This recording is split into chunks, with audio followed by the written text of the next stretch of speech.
En tiempos donde la política, recién escuchaba que, por ejemplo, el Estado Nacional determina 1.000 millones para solamente patrullar la unidad turística, mientras la unidad turística está cerrada, sin fuente de trabajo, sin turismo social, mientras algunos colores políticos están viendo si tienen bendiciones o no por parte de lo que es la estructura de Triángulo de Hierro del Gobierno Nacional para las campañas. Hay temas de discusión que es y valen la pena hablarlos porque me parece si no perdemos el rumbo, el punto cardinal, que es esta reunión que presentaron ustedes con una ley antidiscriminación. Es muy interesante que charlemos de eso, Miguel. Bueno, así es. Mira, Patricio, en Córdoba presentamos un proyecto de ley que ojalá cuente con el acompañamiento de toda la legislatura, porque hay temas que parecerían que no debemos discutir más, pero lamentablemente tenemos en este momento que volver a discutirlos. Parecería que nadie debería señalarte con el dedo por tu pertenencia a un culto, a una religión, por ser de una determinada raza, por pertenecer o tener color de piel, por elegir cómo vivir tu vida sexual, por creer en una religión o en la otra. Bueno, pero esto en la Argentina lamentablemente tengo que decirte que ha vuelto y que se está agudizando. Digo, los mensajes de odio en la Argentina son cada vez más normales, y esto me preocupa porque hay muchos que hablan de libertad, y la libertad es justamente poder elegir con quién acostarte, en quién creer, qué ideas políticas tener, qué decir y qué no decir, o cómo vestirte. Esto es ser libre. Y uno de los de las grandes características que tuvo siempre la Argentina es que es haber sido un país libre. La Argentina es un país de inmigrantes, donde se formó con gente que vino de todo el mundo, con diferencia de razas, de culturas, de idiomas, de creencias religiosas, y esa diversidad fue la que nos hizo grandes, porque la diversidad es una riqueza. Los países que de su diversidad construyen para adelante con la diversidad generan ganancias, generan riqueza, porque ser diverso es una cualidad. Ahora, veo con mucha preocupación en la Argentina, desde el presidente para abajo, empezamos a tener discursos de odio al que piensa distinto. El que piensa distinto a mí es una lacra, un basura, un asqueroso, y no quiero seguir diciendo adjetivos negativos. El que cree en una religión distinta a la mía, el que tiene otra definición sexual, el que tiene otra idea de los... Entonces, creo que hay que tener mucho cuidado con permitir que esto crezca en la Argentina. ¿Por qué?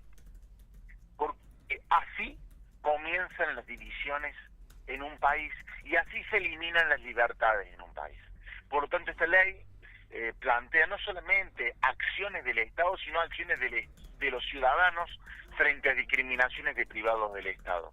Plantea qué hacer con un pibe, con una persona, con una mujer, con un hombre, al tener discriminación de cualquier tipo, ¿no?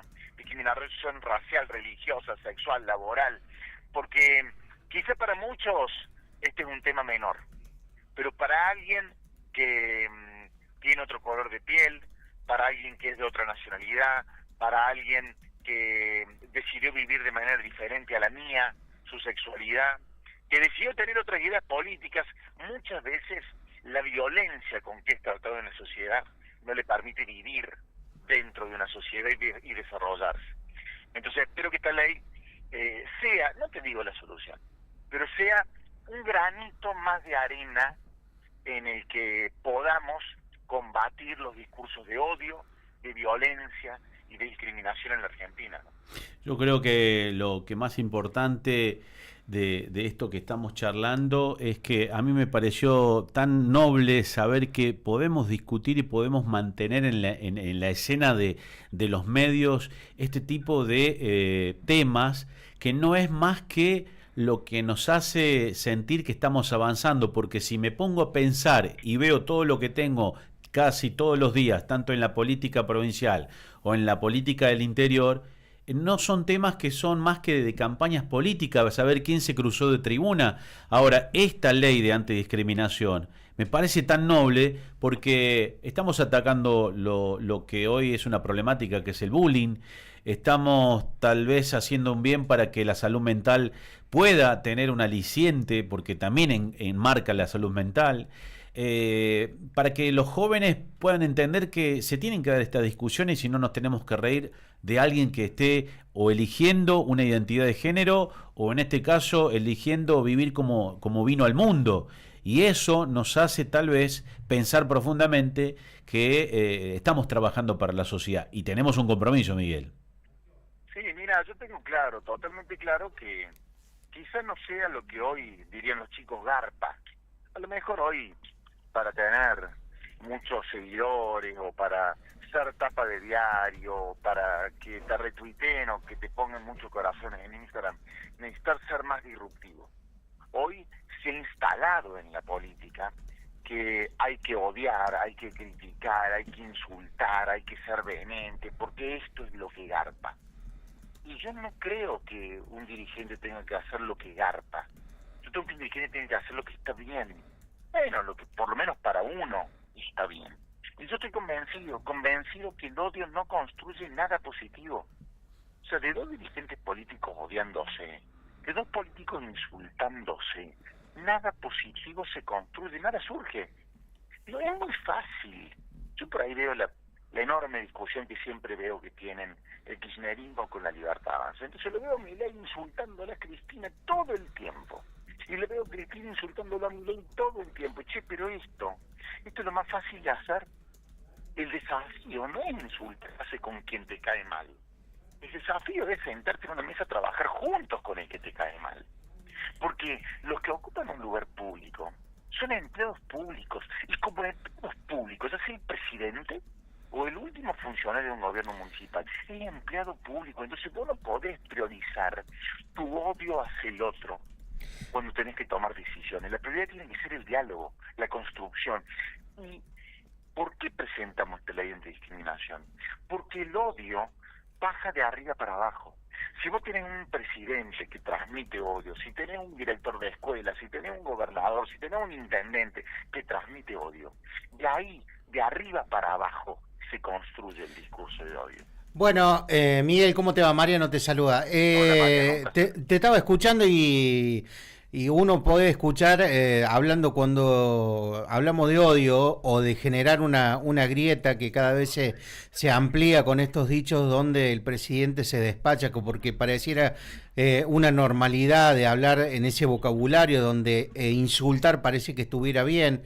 En el día de ayer, en este foro económico, este cierre de foro económico que estaba haciendo el presidente Milei en su discurso, habló y burlándose, dijo, porque hay algunos que dicen que gobernar es generar trabajo, gobernar es generarle un bienestar a la gente. Digo, qué equivocado que está como presidente, es decir, no tiene ni siquiera el manual, porque se nos está burlando a los cordobeses, a que el gobierno de Córdoba siempre pregonó su palabra, de decir que gobernar es generar trabajo, que si vos pones un motor productivo es la forma de poder avanzar en una provincia y en un país, ¿no?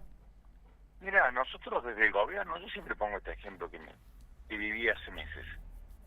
Fui al norte del norte cordobés, a San Francisco del Chañar, y antes de doblar a la izquierda para llegando a Villa de María Río Seco, antes de doblar a la izquierda para ir a San Francisco del Chañar, me encontré con una empresa privada llamada Las Chilcas.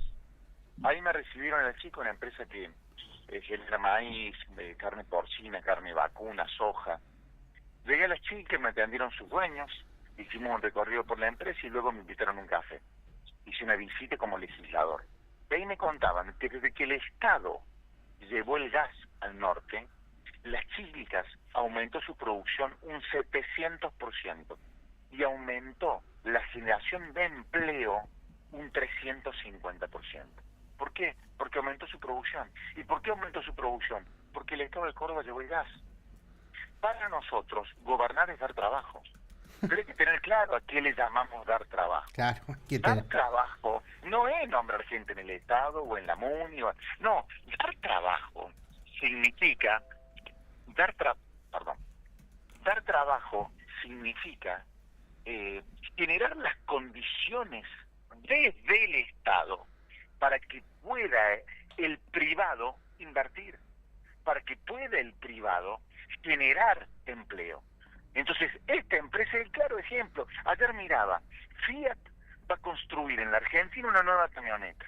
Esa nueva camioneta va a generar 1.800 puestos nuevos de empleo. ¿Dónde elige Fiat producir? En Córdoba. ¿Dónde elige Fiat aumentar su producción y construir la camioneta? En Córdoba. No es casualidad. En Córdoba se dan las condiciones para que la industria pueda crecer. Y que Fiat elige Córdoba para producir su camioneta es porque hay un Estado provincial que genera las condiciones desde el Estado para que el privado se anime a invertir.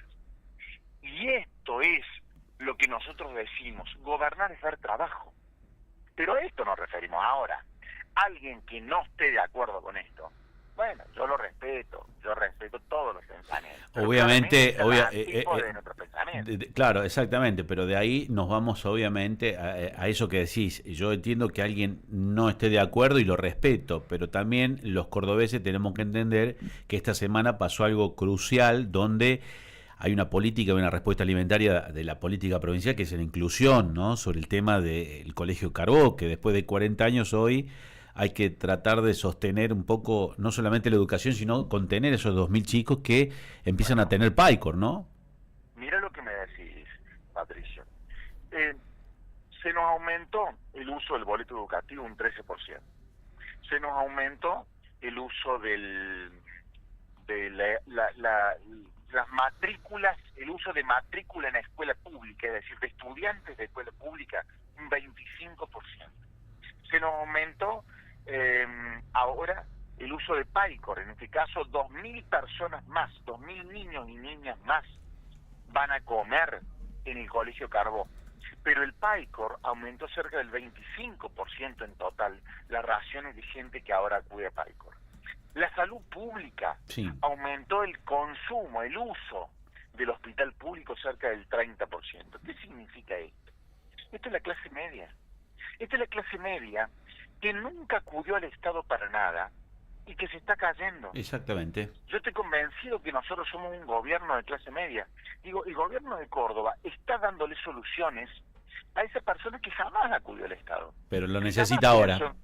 Claro, que jamás pensó que su hijo tuviese que comer en el comedor del colegio o usar el boleto educativo. Bueno, ahora, entonces ahí te detengo. Ahí se mete ahora un debate fuerte, ¿no? Porque la oposición, los colores políticos, las banderías, tienen que entender que tenemos que dar una discusión, pero como Córdoba, ¿no? Pero como... fíjate cómo es lo que está hablando, lo que se está hablando, y ayer, decir, el gobierno nacional hoy va a anunciar que la inflación es del 3%, y por otra foto te aparezco que la venta del pan cayó un 40%. Claro, obviamente. Entonces, si yo te digo que el elemento de la primera necesidad, que es el pan, cayó un 40%, es decir, las ventas en las panaderías... Por eso cayó la inflación. Entonces, es decir, hay algo que no está viendo el gobierno nacional. Hay una respuesta, Miguel, para todo esto, ¿no? Pero también hay otra cuestión que nos debemos preguntar.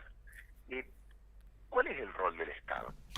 Porque esta es una discusión profunda que tenemos que dar. Che, si vos querés asesinar al Estado, bien, es una posición. ¿Qué hace ese vecino que si no come su hijo en el PAICOR no tiene dónde comer? ¿Qué hace ese vecino que no puede pagar más la escuela privada? No puede. Y tiene que mandar a su hijo para que reciba educación a la universidad pública o al colegio público.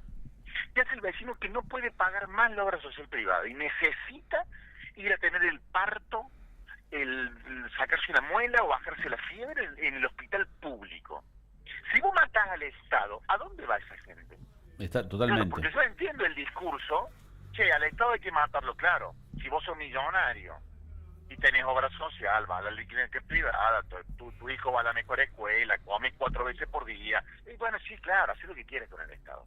Yo creo que hay que matar al Estado ineficiente, hay que matar al Estado corrupto, hay que matar al Estado gastador serial.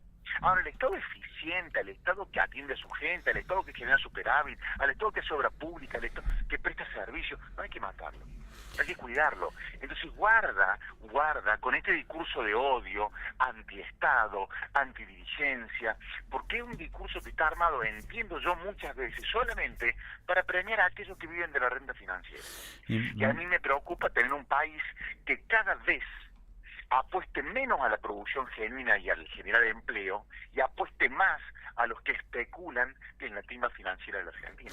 Es la verdad. Miguel, agradecido por estos minutos. Estamos muy atentos a estos temas que para mí son los más importantes, porque la gente necesita que nosotros pongamos arriba de una mesa este tipo de temas y no lo que la sociedad llegó prácticamente al hartazgo, que es hablar de la política. Me parece que es la implementación y no lo que va a pasar con ella la que hay que discutir, y me parece que ahí es donde tenemos que reestructurar un poco esto, que es un puente entre nosotros y la gente, y ustedes, que son los dirigentes. La verdad que es lo más importante. Gracias a ustedes, les mando un fuerte abrazo. Gracias, muy amable. Miguel Siciliano, hablando de lo que significa esta semana con el implemento de